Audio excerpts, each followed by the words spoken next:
আসসালামু আলাইকুম। সুপ্রিয় শিক্ষার্থী বন্ধুরা, যারা দেশে বা দেশের বাইরে যেখান থেকে যে অবস্থান থেকে দেখছেন, সবাইকে রূপান্তরের স্মার্ট ক্লাসরুম থেকে স্বাগত জানাচ্ছি। আজকে আরো একবার আজকে শুধু বিসিএস না, বরঞ্চ বিসিএস এর বাইরে যে সরকারি চাকরিগুলো আছে, বিশেষ করে এই মুহূর্তে আপনাদের সবার ক্রেজ যেটা প্রাইমারি যে সহকারী শিক্ষক এবং প্রধান শিক্ষক, এর নিয়োগ দুটিতেও ইংলিশ থেকে, বিশেষ করে ইংলিশ লিটারেচার পার্ট থেকে কিন্তু কয়েকটি কোশ্চেন প্রতিবারই চলে আসছে। গতবার প্রাইমারি নিয়োগেও দুটি কোশ্চেন ছিল ইংলিশ লিটারেচার থেকে। এরপর গত যে পিএসসি নিয়োগগুলোতে সেখানেও দুইটা বা তিনটা করে কিন্তু আমাদের প্রতিনিয়ত চলে আসছে ইংলিশ লিটারেচার থেকে। কিন্তু এই দুই তিনটা কোশ্চেন যারা বিসিএস প্রিপারেশন নিচ্ছেন না, তাদের বাইরে যারা পরীক্ষা দিচ্ছেন, তারা সবসময় স্কিপ করে যাচ্ছেন। এটা অনেক হতাশার বিষয় যে সব থেকে সহজ একটা পার্ট, কিন্তু বারবারই আমরা এটা বাদ দিয়ে যাচ্ছি। অথচ এই জায়গাটাতে খুব সহজে কিন্তু একটা মার্কস ক্যারি করা যায়।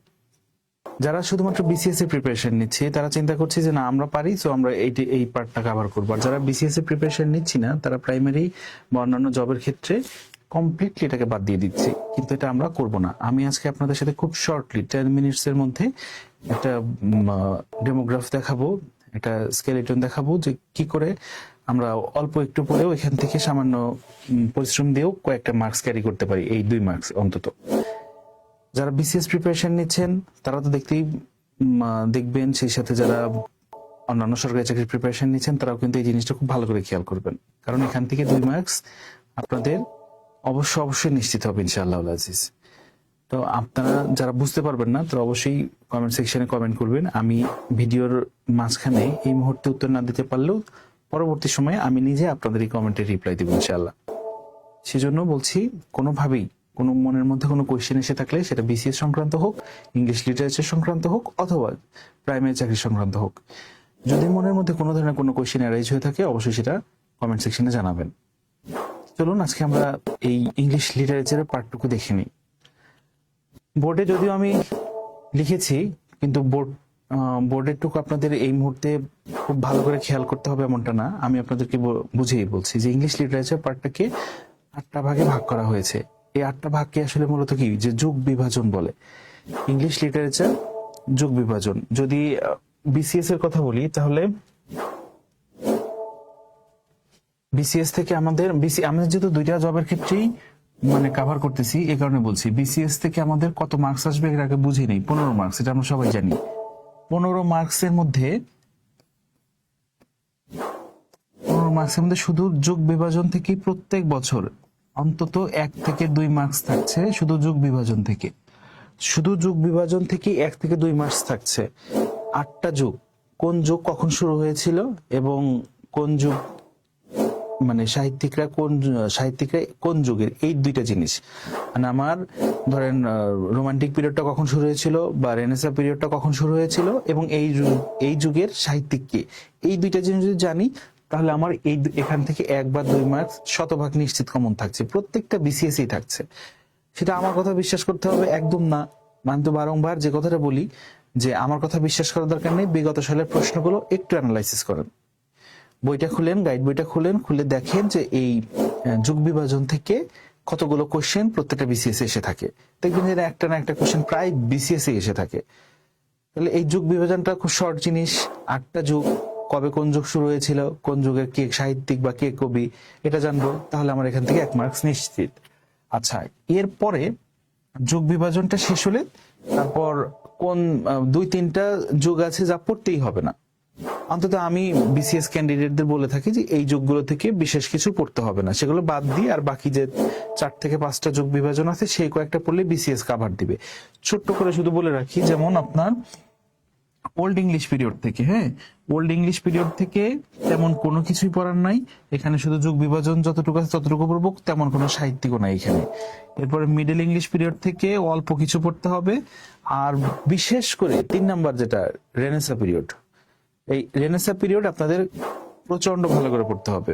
এরপরে রোমান্টিক পিরিয়ড, এই দুইটা পিরিয়ড থেকে আপনাদের মোটামুটি 50% মার্কস কভার করে যাবে বিসিএস ক্যান্ডিডেটস। আবারও বলছি, এটা খুব ভালোভাবে মাথায় ঢুকিয়ে রাখেন। দুটা পিরিয়ড, রেনেসাঁ পিরিয়ড আর হচ্ছে আপনাদের এই রেনেসা পিরিয়ডের সাথে আপনাদের রোমান্টিক পিরিয়ড, এই দুইটা পিরিয়ড যেন আপনাদের খুব ভালো করে পড়া হয়ে থাকে।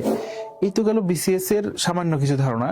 কিন্তু যারা প্রাইমারি বা প্রাইমারি প্রধান শিক্ষক এই দুইটা নিয়োগ নিয়ে এই মুহূর্তে চিন্তা করছেন, তাদেরকে বলি যে আপনারা বিসিএস এর মতোই 15 মার্কসের দিকে যাবেন না। আপনাদের মার্কস থাকতেছে অনলি 2 মার্কস। মানে এটা হচ্ছে প্রাইমারি অথবা প্রাইমারি হেডমাস্টারের জন্য আপনাদের 2 মার্কস থাকবে। তো এই 2 মার্কসের জন্য আপনারা অনলি যেটা পড়বেন সেটা হচ্ছে যোগ বিভাজন। আপনাদের খুব বেশি দরকার নাই, তবুও এই যোগ বিভাজনটা আপনারা পড়ে রাখবেন। যদি বাই চান্স বিসিএস এর বিগত সাল থেকে এসেই যায়, তাহলে যোগ বিভাজন থেকে একটা দিবে, আর দিবে আপনাদের রেনেসা পিরিয়ড এবং হচ্ছে রোমান্টিক পিরিয়ড থেকে একটা। মডার্ন পোস্ট মডার্ন কোনো দরকার নেই, অন্তত প্রাইমারি এবং প্রাইমারি হেডমাস্টার এই পরীক্ষাগুলোতে একদমই আসবে না। এই modern post modern old English এগুলো থেকে আসবে না। সো আপনাদের ওই দুইটা যুগই পড়তে হবে, রেনেসা এবং রেনেসা। লিখে রাখেন RENAI, এই বানানটা কিন্তু বারবার ভুল হয়, SSANCE। এই রেনেসা বানানটা আমি যদি আমার শিক্ষার্থীদের জিজ্ঞেস করি, আমি জানি যে আপনাদের 100 জনের মধ্যে 90 জন এই রেনেসা বানানটাই আপনারা পারবেন না, কিন্তু এটা খেয়াল রাখতে হবে। এই বানানটা প্রায় পরীক্ষায় আসে যে রেনেসা বানান কি। এই বানানটা যতবার পরীক্ষা আসে ততবার ভুল করেন, আবারও পরীক্ষা আসে আবারও ভুল করেন, অর্থাৎ পড়া হয় না। বুঝতেছেন যে এই প্রশ্নটা বিগত সালে আসছে, তারপরে সে বানানটা পড়বেন না। রেনেসা বানানটা আসবে যে নিচের কোন বানানটি সঠিক, এর মধ্যে একটা রেনেসা 4টাই এলোমেলো করে দেওয়া থাকবে, আপনারা ধরতে পারবেন না। তো রেনেসা বানানটা অবশ্যই শিখে নেবেন এই সাথে সাথে। তো এটা হচ্ছে আপনাদের ধারণা দিলাম যে যোগ বিভাজন, রেনেসা পিরিয়ড, রোমান্টিক পিরিয়ড, এই দুইটা পিরিয়ড যারা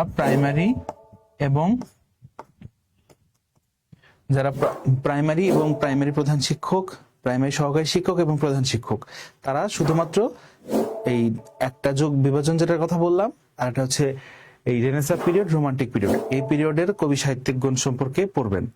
আশা করি ইনশাল্লাহ এর বাইরে আর পড়তে হবে না। খুব বেশি এত পড়ে কোনো কিছু লাভ হবে না। এখান থেকে পড়লে 2 এর মধ্যে নিশ্চিত 1 কমন পাবেন, অথবা 2ও কমন পেয়ে যেতে পারেন। এমন হবে না যে একটাও কমন আসে না, হয় একটা কমন আসবে আর না হলে 2টা কমন আসবে, এমনটা হবে।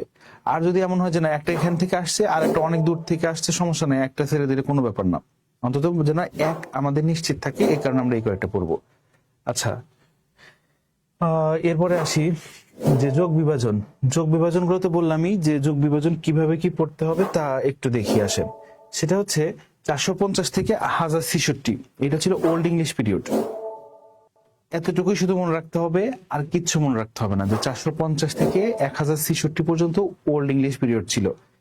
প্রিয় চাকরি প্রত্যাশী, এতটুকু শুধু মনে রাখবেন। আবারও বলছি, এর বাইরে শুধু দরকার নাই যে 450 থেকে 1066 এইটাই ছিল ওল্ড ইংলিশ পিরিয়ড। এই পিরিয়ডে তেমন কোনো সাহিত্য পাওয়া যায়নি, শুধু বিউল্ফ ছাড়া। বিউল্ফ কি আপনারা জানেন যে একটা অঘোষিত মহাকাব্য, এবং এই বিউল্ফ কে লিখেছিল? এই বিউল্ফ লিখেছিল অ্যানোনিমাস, অর্থাৎ এর আসল রাইটার কে কখনো জানা যায়নি।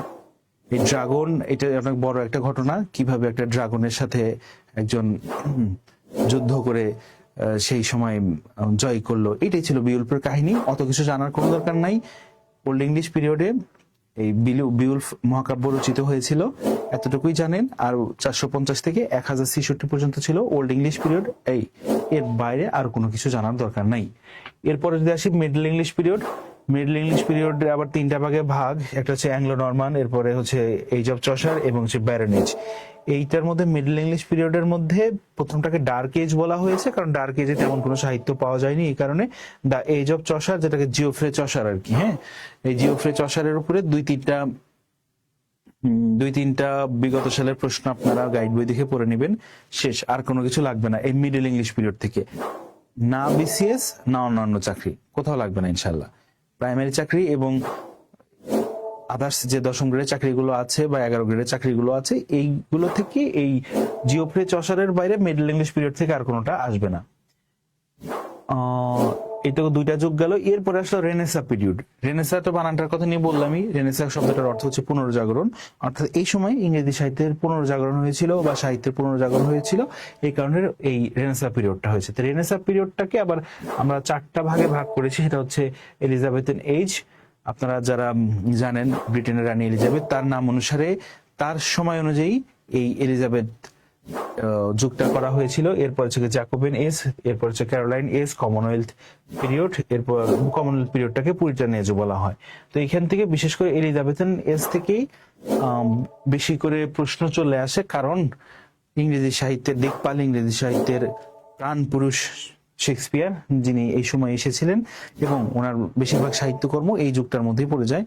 তো জ্যাকোবিন এজ বা ক্যারোলাইন এজ, কমনওয়েলথ এজ, এগুলোও টুকটাক পড়ার চেষ্টা করবেন, কিন্তু বিশেষ করে এলিজাবেথের এজের মধ্যে থেকে যে কয়েকটা সাহিত্য আছে সেগুলো পড়ে নেবেন। এরপরে আসি দ্য নিও ক্লাসিক্যাল পিরিয়ড। নিও ক্লাসিক্যাল পিরিয়ডের যে 3টা সাবসেকশন আছে, এগুলো থেকে আমার কাছে খুব মনে হয় না যে প্রাইমারি পরীক্ষা বা প্রধান শিক্ষক এই ধরনের পরীক্ষাগুলোতে কোনো প্রশ্ন আসবে, সো এই এজটা আমরা স্কিপ করব। এরপরে যেটা আছে রোমান্টিক পিরিয়ড। এই রোমান্টিক পিরিয়ডটা কি নিয়ে কিন্তু আমি বারবার বলেছি যে রেনেসার সাথে রেনেসার এলিজাবেথান পিরিয়ড আর হচ্ছে এই রোমান্টিক পিরিয়ড, এই 2টা পিরিয়ড আপনাদের জন্য অত্যন্ত অত্যন্ত গুরুত্বপূর্ণ। সো রোমান্টিক পিরিয়ডটা নিয়ে যে খুব বেশি পড়তে হবে তাও কিন্তু নয়। রোমান্টিক পিরিয়ড নিয়ে দেখেন, আমি বলি রোমান্টিক পিরিয়ডটা কিভাবে কি পড়তে হবে, বেশি কিছু পড়তে হবে না, তাহলে 2-3টা জিনিস খেয়াল রাখবেন। যে রোমান্টিক পিরিয়ড, এই জিনিসটা খুবই গুরুত্বপূর্ণ। 1798 থেকে শুরু হলো 1832 পর্যন্ত, এটা মুখস্থ করতে হবে যে 1798 থেকে 1832 পর্যন্ত ছিল রোমান্টিক পিরিয়ড। এখন দেখেন এই সহজ একটা ম্যাথ এখানে, এটাই অনেকে পারে নাই, বিগত পরীক্ষায় আমি দেখেছি। এটা পড়েছে যে 1798 থেকে 1832 পর্যন্ত রোমান্টিক পিরিয়ড ছিল, কিন্তু কোন একটা পরীক্ষায় প্রশ্ন আসছে যে রোমান্টিক পিরিয়ড কত বছর ব্যাপী ছিল, এরপরে সেটা আর কেউ পারে না। তখন সবাই চিন্তা করছে এটা তো পড়ি নেই, আমরা তো পড়ছি 1798 থেকে 1832। আরে ভাই, এখানে 32 আর 2 34 দিলে তো হয়ে যায়। 34 বছর ব্যাপী ছিল রোমান্টিক পিরিয়ড। বেশিরভাগ আমি শিক্ষার্থী দেখলাম ওই পরীক্ষাটাই মানে পারে না, স্যার এটা তো আসলে পড়ি নাই, এটা কোত্থেকে এই প্রশ্ন আসলো, কারণ সবগুলো ইজিতে এমন ছিল যে ওল্ড ইংলিশ পিরিয়ড ছিল 1066 পর্যন্ত, 450 থেকে, এটাও সবগুলো এইভাবে পড়েছি, তো এটা তো কখনো আসেনি। তো এই জিনিসটা আপনাদের খেয়াল রাখতে হবে। 1798 থেকে 1832 পর্যন্ত ছিল দ্য রোমান্টিক পিরিয়ড। রোমান্টিক কেন বলা হয়েছে? কারণ যত সব রোমান্টিক কাব্য সব এই যুগে রচনা হয়েছিল। এর আগের যুগগুলোতে কিন্তু এত রোমান্টিক কাব্যগুলো আসেনি আর কি। যাই হোক, সেগুলো পরের ব্যাপার, কেন রোমান্টিক কি হলো। তো এই যুগের 2-3 জন সাহিত্যিক এবং কয়েকটা সাহিত্যকর্ম, এটা আপনাদের জন্য জরুরি, শুধু এটুকু বলে নেই। 1798 থেকে 1832 রোমান্টিক পিরিয়ড। এখানে 2 জন, এটা হচ্ছে উইলিয়াম ওয়ার্ডসওয়ার্থ আর হচ্ছে স্যামুয়েল টেইলর কলেরিজ, বা যেটাকে এস.টি. কলেরিজ বলি। এই 2 জন সাহিত্যিক মিলে 1798 সালে প্রকাশ করলো লিরিক্যাল ব্যালেডস। এটা আপনার বইয়ে আছে, পূর্ণাঙ্গ পড়ে নেবেন। এই লিরিক্যাল ব্যালেডস প্রকাশিত হলো 1798 সালে। এই সাহিত্য প্রকাশের মাধ্যমেই মূলত রোমান্টিক এজ বা রোমান্টিক পিরিয়ডের যাত্রা শুরু। এই 2 জন সাহিত্যিক পুরো রোমান্টিক পিরিয়ডকে ডমিনেট করে গিয়েছেন, ওনাদের কারণেই এই বলা যায় যে রোমান্টিক পিরিয়ড। সেটা হচ্ছে 1798 থেকে 1832 পর্যন্ত উইলিয়াম ওয়ার্ডসওয়ার্থ এবং স্যামুয়েল টেইলর কলেরিজের এই লিরিক্যাল ব্যালেডস, যেটা মূলত প্রকাশিত হয়েছিল। এর মধ্যে বেশ কয়েকটা কবিতা আছে, যেমন the rhyme of the ancient Mariner. এটা অত্যন্ত গুরুত্বপূর্ণ, এটা কিন্তু আপনাদের পরীক্ষায় চলে আসতে পারে। The rhyme of the ancient Mariner, এইটার মধ্যে বিখ্যাত একটা উক্তি আছে, সেটা হচ্ছে, সেই বিখ্যাত উক্তিটা হচ্ছে, যেটা আপনারা অবশ্যই মনে রাখবেন, এটা বারবার পরীক্ষায় আসছে, যে ওয়াটার ওয়াটার এভরিহোয়ার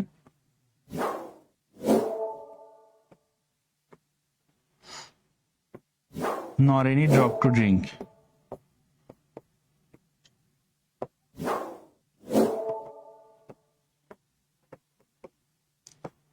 এই বিখ্যাত লাইনটা, এটা প্রায় পরীক্ষায় এসে থাকে এবং কোনো একটা সময় হয়তো আপনাদের পরীক্ষায় চলে আসতে পারে যে এই উক্তিটা হচ্ছে কোন সাহিত্যকর্মের। The rhyme of the ancient মেরিনারের, স্যামুয়েল টেইলর কলেজের যে the rhyme of the ancient mariner, তার মধ্যে হচ্ছে এই বিখ্যাত উক্তি, water water everywhere nor any drop to drink, মানে পানি পানি, সর্বত্র পানি, তারপর কি লেখছে যে not any drop to drink, কিন্তু খাওয়ার পানি এক ফোঁটা নয়। অর্থাৎ গভীর সমুদ্রে মানুষ তৃষ্ণায় মারা যায়, লক্ষ লক্ষ কোটি কোটি গ্যালন পানি, সেই পানির মধ্যে আপনি আছেন কিন্তু তারপর পানির অভাবে মরে যাচ্ছেন।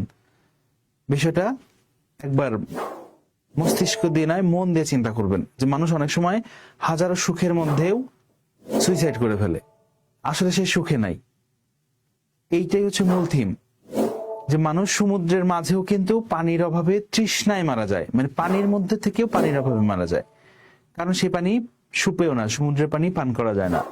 তো এই কারণে সমুদ্রের মধ্যে হাজারো মানুষ আজ পর্যন্ত মারা গিয়েছে শুধু তৃষ্ণায়, পানির অভাবে। সেটা এখানে ফুটিয়ে তুলেছে যে water water everywhere, not any drop to drink. Samuel Taylor কলারিজের the rhyme of the ancient mariner থেকে এই উক্তিটি অবশ্যই আপনারা মনে রাখবেন, যেটা আমার মনে হয় যে আপনাদের যে কোনো একটা পরীক্ষায় চলে আসবে। তো যাই হোক, আরো একটা কথা, যে উইলিয়াম ওয়ার্ডসওয়ার্থ এবং স্যামুয়েল টেইলর কলারিজ, উইলিয়াম ওয়ার্ডসওয়ার্থের জন্মসাল মৃত্যুসাল ইনশাআল্লাহুল আজিজ আসবে না কোনো পরীক্ষাতেই, সেটা পড়ার দরকার নাই। যেটা আসবে সেটা হচ্ছে পয়েন্ট অফ নেচার বলা হয় কাকে, প্রকৃতির কবি বলা হয় কাকে, উইলিয়াম ওয়ার্ডসওয়ার্থকে প্রকৃতির কবি বলা হয়। এটা অবশ্যই মনে রাখবেন, কারণ এটা পরীক্ষায় আপনাদের আমার মনে হয় চলে এসে যাবে আর কি, সামনের যে কোনো একটা পরীক্ষা, যে কাকে পয়েন্ট অফ নেচার বলা হয়, উইলিয়াম ওয়ার্ডসওয়ার্থকে। আচ্ছা, এরপর ওনার ফেমাস ওয়ার্ক যেমন টিন্টার নেবে, তারপরে এরপরে হচ্ছে দ্য প্রিলিউড আছে, আর I wandered lonely as a cloud, এই বিশেষ করে 1, 3, 4 এই তিনটা, টিন্টার নেবে, I wandered lonely as a cloud আর দ্য প্রিলিউড, এই তিনটাই পড়ার চেষ্টা করবেন।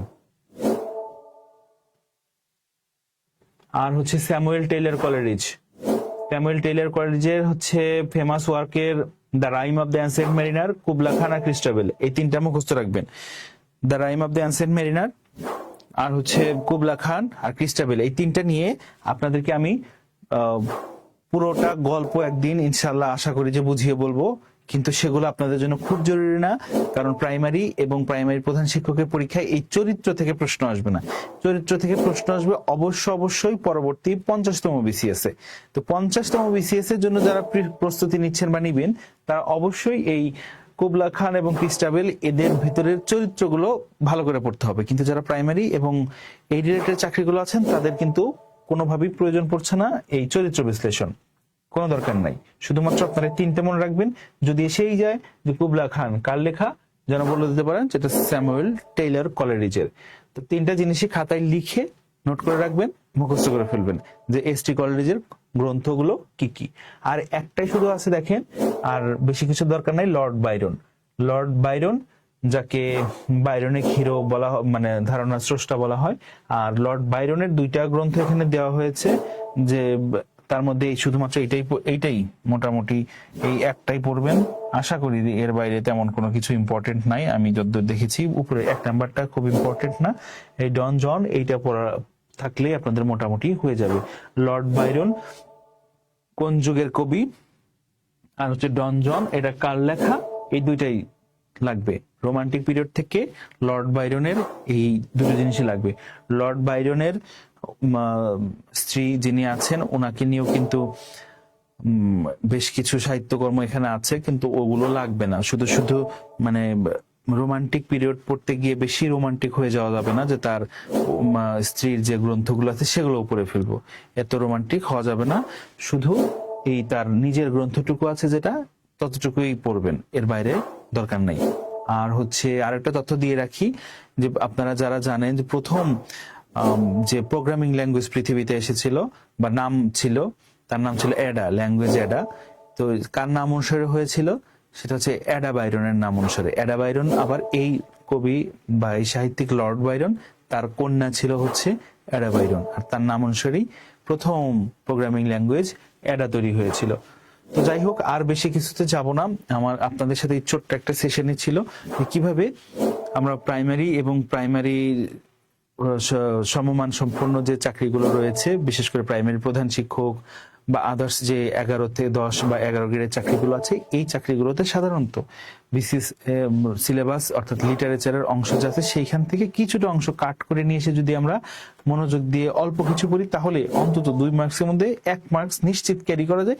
আর একটা মার্কস আপনাদের 50-50 চান্স থাকে যে আপনি পারলেও পারতে পারেন, অথবা না পারলেও নাই, তো ওইটা নিয়ে কোনো মাথা ব্যথা নাই। একটা তো কনফার্ম, আর একটা যদি পান তো ভালো, না পেলেও সমস্যা নেই। আবার বলছি, যতটুকু দেখিয়ে দিয়েছি এতটুকু আরো বেশি বেশি করে স্টাডি করবেন। আর আমি তো পরবর্তী ক্লাসে লিটারেচার গুলোকে প্রত্যেকটা ভাগে ভেঙে ভেঙে ইনশাআল্লাহ আপনাদের বুঝিয়ে দিব। রূপান্তরের সাথে থাকবেন সবসময়। আমরা প্রাইমারি এবং প্রাইমারি প্রধান শিক্ষকের সিগনেচার ব্যাচ যেটা ওপেন করেছি, ক্লাস এখন শুরু হয়নি, হয়তো আগামী সপ্তাহের শুরুর দিকেই ক্লাস শুরু হয়ে যাবে।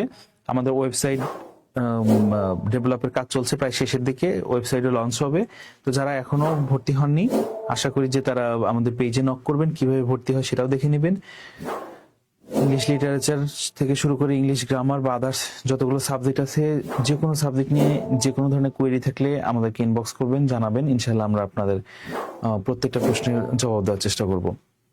তো আর আমি তো আরেকটা কথা বলে রেখেছি যে এই ভিডিওতে আপনারা কমেন্ট করবেন, যদি আপনাদের কোনো কিছু জানার থাকে ইনবক্সও করতে পারেন, এই ভিডিওর কমেন্টও করতে পারেন। আজ এ পর্যন্তই, সবাই ভালো থাকবেন, ইনশাল্লাহ খুব দ্রুত আবার দেখা হবে। আসসালামু আলাইকুম।